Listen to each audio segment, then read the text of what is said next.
儿时记厝，心福。伊益当治时，能张目对日，明察秋毫。见渺小微物，必细察其文理。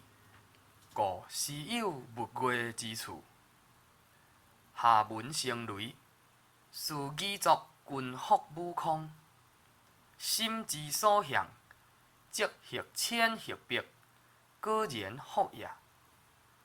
昂首观止，行为之强。又留文于素定中，诗喷以烟，使之昌烟辉明。作清吟白鹤观，果如鹤唳音端，为之怡然轻快。又相依土墙后独处，花台小草中杂处。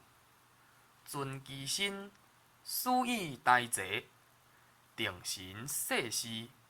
以种草为林，通语为秀。以土力笃者为丘，拗者为福。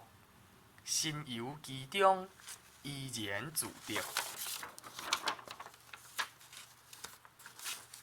一日，见儿童钓草间，观止，性正浓。忽有邦然大物，跋山倒树而来。